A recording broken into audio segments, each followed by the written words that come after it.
Welcome everyone.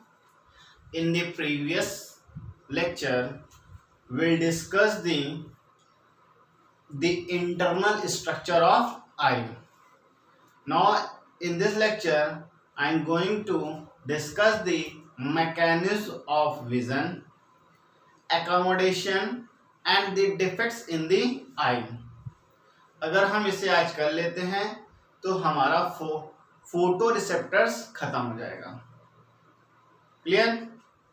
Now without wasting time let start mechanism of vision. अब इसका मतलब क्या है मैकेनिज्म ऑफ विजन?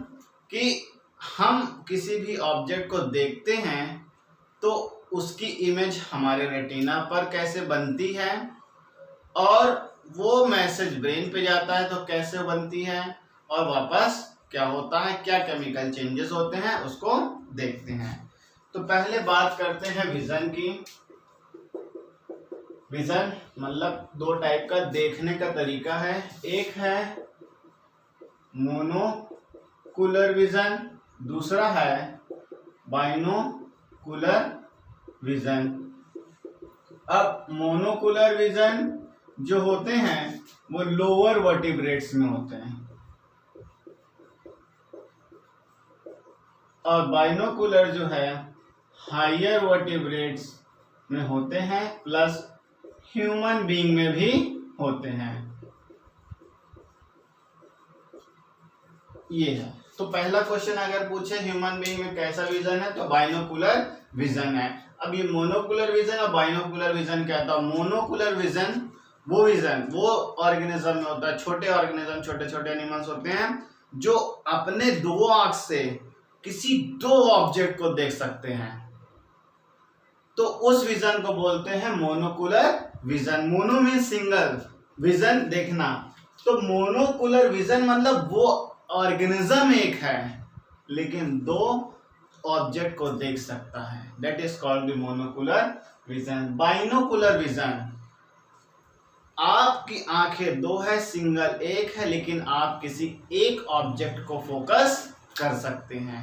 अब आप खुद एक एग्जाम्पल है, आप देखते होंगे कि आप किसी एक ऑब्जेक्ट को देखते हो तो उसी का रिफ्लेक्शन हमारी लाइट्स में होता है, उसकी इमेज ब्रेन पे बनती है और फिर उसका मैसेज आता है कि वो पर्टिकुलर चीज है क्या. तो आप किसी एक चीजों पे ऑब्जेक्ट कर सकते हैं. ऐसा नहीं है कि आप एक साइड से इधर देख रहे हैं, एक साइड से इधर देख रहे हैं, तो वो डिजीज हो जाती है आप में. क्लियर? तो बाइनोकुलर विजन सिंपल ये है कि आप जो है कि किसी एक ऑब्जेक्ट पर फोकस कर सकते हैं दो आंख होने के बावजूद. That is called the binocular vision. Now let's see mechanism. अब मैकेनिज्म की बात करें तो होता क्या है? सिंपल मैकेनिज्म है कि जब भी किसी ऑब्जेक्ट को आप देखते हो, मान लीजिए ये कोई ऑब्जेक्ट है, बॉल वगैरह, इसको अगर आप देख रहे हो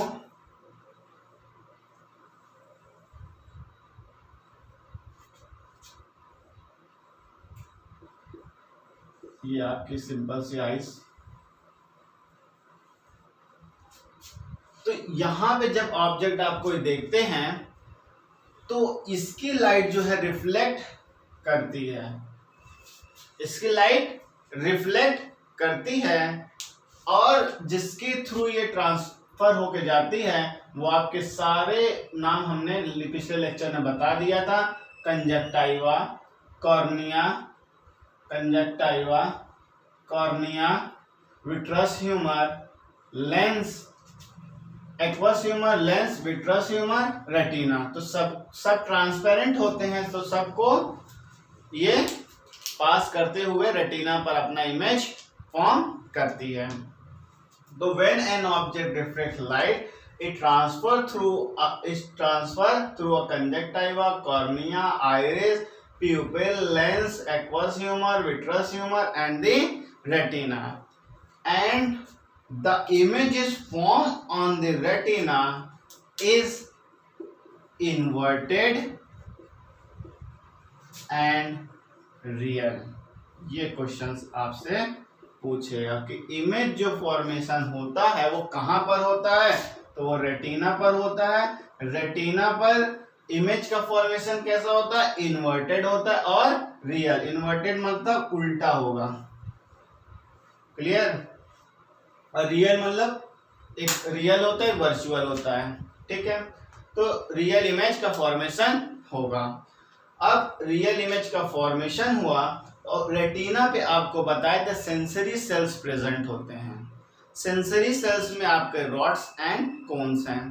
अब उस रॉड एंड कोन्स को ये जो लाइट एनर्जी गई थी, यही लाइट एनर्जी यहाँ पे गई तो इसको एक्टिवेट करी, स्टिमुलेट करी, तो ये light energy, this light energy is get converted into a chemical energy, chemical energy, ये केमिकल एनर्जी में ट्रांसफर होता है। फिर ये केमिकल एनर्जी मैसेज ले जाती है नर्व इम्पल्स के पास। नर्व इम्पल्स आप जब नर्वस सिस्टम पढ़ेंगे तो न्यूरॉन्स के बारे में जानेंगे। तो नर्व इम्पल्स मैसेज जो ले जाती है आपको ऑप्टिक नर्व के थ्रू, कल बताया था ब्रेन में कि आपने क्या देखा, और वहां ब्रेन में जो इमेज का फॉर्मेशन होता है वो इमेज का फॉर्मेशन हुआ अपराइट और यू कैन से इरेक्ट, दो टर्म्स हैं। वहां पे जो फॉर्मेशन हुआ वो सीधी हो जाती है और फिर मैसेज वापस आता है कि जो आप इमेज देख रहे हैं वो आपको खुद पता चल जाएगा वो है क्या। तो this is the simple mechanism of vision. आप किसी ऑब्जेक्ट को देखते हैं तो वो लाइट एनर्जी आपके आंखों में जाती है, जिसको पास करते हुए कंजक्टिवा, कॉर्निया, आइरिस, प्यूपिल, लेंस, उसके पहले एक्वस ह्यूमर फ्लूइड प्रेजेंट है, फिर विट्रस ह्यूमर्स के बाद रेटिना पे ऑब्जेक्ट बनता है। अब रेटिनल के ऑब्जेक्ट पे क्वेश्चन पूछा कि बनता कहाँ पे है, तो कल बताया था आपको इसी के पास यहाँ पे डिप्रेशन होता है, that is called the yellow spot और you can say fovea, clear. वहां पे कोन्स प्रेजेंट होता है और आपको बताए थे कोन्स का जो फंक्शन है एक कलर विजन, दूसरा ब्राइट लाइट में देखने के लिए होता है। तो यहाँ पे इमेज जो बनती है वो इन्वर्टेड और रियल बनती है और लाइट एनर्जी कन्वर्ट होती है केमिकल एनर्जी में, और ये जो है कि उनको स्टिमुलेट करता है, मैसेज ले जाता है nerve impulse through, nerve impulse मतलब ऑप्टिक नर्व, और ये मैसेज ले जाता है ब्रेन पर, ब्रेन जो है कि इमेज फॉर्मेशन करता है अपराइट और इरेक्ट, और वो मोटर नर्व के थ्रू वापस आ जाता है, सेंसरी नर्व के थ्रू जा रहा है, मोटर नर्व के थ्रू आता है। तो this is the simple mechanism of I. Now next is adaptation. ये एडेप्टेशंस क्या होते हैं? एक सिंपल टर्म्स में अगर बात करें एडेप्टेशन की तो वो है आपकी कैपेसिटी, लाइट को कैरी करने की कैपेसिटी,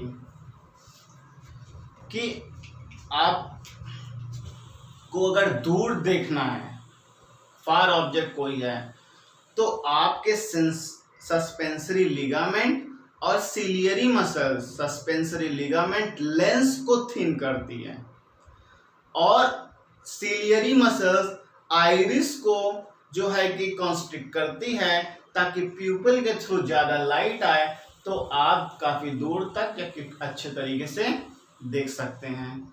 और अगर किसी पास के ऑब्जेक्ट को देखना है तो आपका जो यही सस्पेंसरी लिगामेंट और सिलियरी मसल्स है, दोनों लेंस और आइरिस को कॉन्स्ट्रिक्ट करती है कि आप पास के ऑब्जेक्ट को इजीली देख सकें। तो कहने का मतलब है जो लाइट आप में आ रही है या उसको एडजस्ट कर रही है हमारे आइस को, उसको कहते हैं एकोमोडेशन। तो ये जो एडजस्ट कर रहा है ये आपका लेंस है, तो लेंस के एडजस्टमेंट को, लाइट को आंख के अंदर आने को ही बोलते हैं एकोमोडेशन, क्लियर। और एकोमोडेशन दो होते हैं, दो टाइप के होते हैं, एक है डार्क एडेप्टेशन, दूसरा है लाइट एडेप्टेशन। अब एक सिंपल टर्म्स में अगर बात करें, डार्क एडेप्टेशंस मतलब आप अंधेरे में कुछ देखते हैं, आप किसी लाइट एरिया से या कभी धूप से अपने रूम में आते हैं तो आपको थोड़ी देर के लिए ना फ्यू सेकेंड्स के लिए थोड़ा एकदम डार्क सा रहेगा या अंधेरा सा लगेगा, क्योंकि जब आप लाइट से आते हैं तो आपका वहाँ पे जो सेल्स है वो कोन्स काम करते हैं, ठीक। और जब सडन आप रूम में आते हैं तो लाइट से डार्क में आने पर थोड़ा सा एडजस्टमेंट होता है, तो फिर वहाँ पे कौन सेल को काम करना पड़ता है लाइट में, और जब डार्क में आएंगे तो रॉड सेल काम करेंगी। रॉड का भी बताया तो वहाँ पे डिम लाइट में काम करती है, तो उसको एडजस्ट करता है, तो वो हुआ डार्क एडेप्टेशन। लाइट एडेप्टेशन, जब आप डार्क से लाइट में जाते हैं, डार्क रूम में है तो वहाँ पे आपका रॉड सेल काम कर रहा है, और जब आप लाइट में जाते हैं तो वहाँ पर आपके कोन सेल काम करते हैं, लेकिन उसमें जो है कि लेंस का कर्वेचर होता है। डार्क में जो है आपका लेंस थिन हो जाता है और लाइट में जो है आपका थिक हो जाएगा, या फिर अपने नॉर्मल पोजीशन में आएगा या और कंस्ट्रिक्ट हो जाएगा according to their accommodation of light. This is called the light and dark adaptation or the adjustment of the lens or iris is called the adaptation. Now the defects. अब eyes में problems होती है, आप जान रहे हो कितने लोग जो है कि स्पेक्टिकल्स लगाते हैं। तो जो मेजर 2 डिजीज हैं वो आपका मायोपिया और हाइपरमेट्रोपिया है तो और भी, उसको हम नाम बता देंगे, तो आप देखिएगा। यहाँ पे हम 2 डिस्कस कर ले रहे हैं। एक है आपका मायोपिया, दूसरा है हाइपरमेट्रोपिया। मायोपिया में क्या होता है कि यहाँ पे शॉर्ट आई साइटेड है, मतलब पास के ऑब्जेक्ट, नियर ऑब्जेक्ट आप इजीली देख सकते हैं और दूर के ऑब्जेक्ट आप नहीं देख पाते हैं। क्लियर? हाइपरमेट्रोपिया फार या कहें डिस्टेंट आई साइट। क्लियर? मतलब फार ऑब्जेक्ट को आप इजीली देख लेते हैं और नियर ऑब्जेक्ट को नहीं देख पाते हैं। यहाँ पे नियर ऑब्जेक्ट को देख लेते हैं, फार ऑब्जेक्ट को नहीं देख पाते। क्लियर? तो ये 2 मेन है, लेकिन इसमें पूछता है कि अगर डिफेक्ट्स हैं तो कौन सा लेंस लगाएं जो कि विजन आपको हो जाएगा। उसके लिए आपका हाइपरमेट्रोपिया में है आपका कॉन्वेक्स लेंस। अगर कोई पास का ऑब्जेक्ट नहीं देख पाता है तो उसमें कॉन्वेक्स मिरर का यूज होता है, और हाइपरमेट्रोपिया में आपका हुआ concave lens. Clear? Hypermetropia convex and myopia is concave. ये 2 मेन डिजीज है। और जो क्वेश्चन पूछने वाले हैं, अब डिजीज की बात करें, पिछले चैप्टर जेनेटिक्स में हमने आपको बताया था कलर ब्लाइंडनेस, जो एक हेरिडिटरी डिजीज है। अब ये हो गया 3 ना। 4th one is night blindness, ये भी सुना हुआ है। ये विटामिन ए की कमी से होता है। जीरोप्थैल्मिया, ये भी विटामिन ए की कमी से होता है, लेकिन इसमें जो है ये कॉर्निया जो है श्रिंक हो जाती है। क्लियर? एडल्ट में ये होता है। नाइट ब्लाइंडनेस में डिम लाइट में आप कलर का विजन नहीं कर पाते हैं, और कलर ब्लाइंडनेस आपको पहले हमने बता दिया। तो 1 2 3 4 and colour blindness 5th। Now astigmatism एक डिजीज है, astigmation. 6th one is astigmation. अब इसमें क्या होता है कि जो कॉर्निया होती है वो इर्रेगुलर हो जाती है, कॉर्निया इर्रेगुलर, और इसका या कहें कि जो कर्वेचर है वो थोड़ा आगे पीछे हो जाता है या सिंपली इर्रेगुलर हो जाता है। तो उसको उसके लिए जो लेंस यूज होता है वो फ्लैट सिलिंड्रिकल लेंस यूज होता है ताकि अच्छे से इमेज का फॉर्मेशन हो जाए। एस्टिग्मेशंस के बाद जो है आपका कंजक्टिवा के थ्रू जो होता है कंजक्टिवाइटिस। इसमें जो है ये बैक्टीरियल डिजीज है। इसमें जो है कि जो आपका ये स्क्लेरा वाला पार्ट है वाइट वाला, ये पिंकिश हो जाता है, गुलाबी टाइप का। फिर 8th one is your trachoma. ये भी बैक्टीरियल डिजीज है। इसमें जो है कि आपका रेड हो जाता है, इसमें पिंक होता है, इसमें रेड हो जाता है। तो ये बैक्टीरियल डिजीज है। ऐसे और भी डिजीज है लेकिन मेजर जो थी ये हमने आपको बता दिया। अब इसके साथ आपका फोटो रिसेप्टर होता है खत्म। नेक्स्ट लेक्चर के साथ मिलेंगे आपको फोनो रिसेप्टर के साथ। तब तक अगर कोई डाउट है तो आप कमेंट सेक्शन में हमें लिखिए, तो वहां पे आप डाउट्स क्लियर करेंगे। Thank you.